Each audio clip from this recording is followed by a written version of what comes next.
नारियल के जन्म की कहानी। प्राचीन काल में सत्यव्रत नाम के एक राजा राज करते थे। वह प्रतिदिन पूजा पाठ किया करते थे। उनके पास किसी भी चीज की कमी नहीं थी। वह धन दौलत से लेकर हर प्रकार की सुविधा से समृद्ध थे। हालांकि इसके बावजूद भी राजा की एक अभिलाषा थी जिसे वह पूर्ण की चाह रखते थे। दरअसल राजा सत्यव्रत को किसी प्रकार से स्वर्गलोक जाने की इच्छा थी। वह अपने जीवन में कम से कम एक बार स्वर्गलोक के सौंदर्य को देखना चाहते थे, लेकिन उन्हें इसका मार्ग नहीं पता था। इधर दूसरी तरफ ऋषि विश्वामित्र अपनी तपस्या के लिए घर से बाहर निकले। चलते चलते वह अपनी कुटिया से काफी आगे चले गए।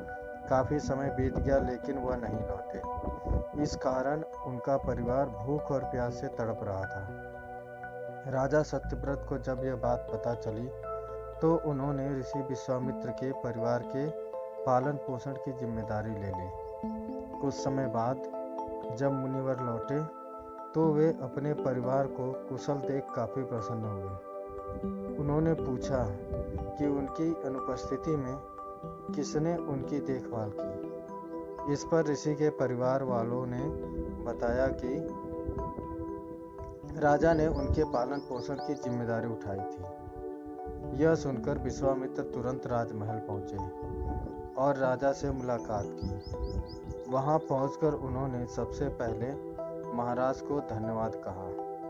इस पर राजा ने ऋषि से अपनी इच्छा पूर्ण होने का आशीर्वाद मांगा। राजा की बात सुनकर ऋषि विश्वामित्र ने कहा, बोलिए महाराज, आपको क्या वरदान चाहिए। तब महाराज ने कहा, हे मुनि, मुझे एक बार स्वर्गलोक के दर्शन करने हैं। कृपया करके मुझे वहां जाने का वरदान दें। राजा की प्रार्थना सुनकर ऋषि विश्वामित्र ने एक ऐसा रास्ता बनाया जो स्वर्गलोक की ओर जाता था। यह देख राजा सत्यव्रत बहुत खुश हुए। वह तुरंत उस रास्ते पर चल पड़े और स्वर्गलोक पहुंच गए। यहाँ पहुंचते ही इंद्रदेव ने उन्हें नीचे धक्का दे दिया, जिसके कारण वो सीधे धरती पर जा गिरे। राजा सत्यव्रत ने तुरंत सारी घटना ऋषि विश्वामित्र को बताई। राजा की बात सुनकर ऋषि विश्वामित्र गुस्से से आग बबूला हो उठे। उन्होंने तुरंत सभी देवताओं से इस बारे में बात की और इस समस्या का हल निकाला, जिसके बाद राजा के लिए नया स्वर्गलोक बनाया गया। नए स्वर्गलोक को पृथ्वी और देवताओं के स्वर्गलोक के बीच में स्थापित किया गया था, ताकि किसी को कोई परेशानी ना हो। नए स्वर्गलोक से राजा सत्यव्रत तो बहुत खुश हुए, लेकिन विश्वामित्र को एक चिंता लगातार सता रही थी। उन्हें डर था कि नया स्वर्गलोक कहीं जोरदार हवा के कारण गिर न पड़े। अगर ऐसा होगा तो राजा सत्यव्रत दोबारा से धरती पर जा गिरेंगे।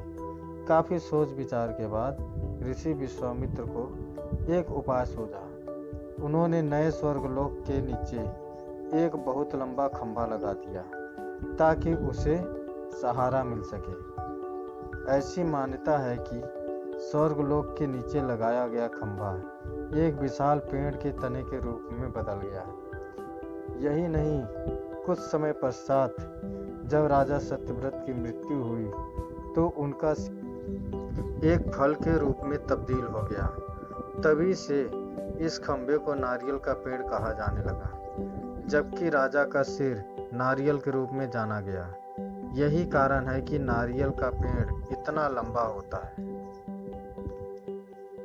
दोस्तों, ये कहानी आपको कैसी लगी प्लीज़ हमें कमेंट करके ज़रूर बताएं। अगर अच्छी लगी सब्सक्राइब कीजिए, अच्छी नहीं लगी तो हमें सलाह दीजिए कि हम और बेहतर कहानियाँ कैसे ला सकते हैं। धन्यवाद।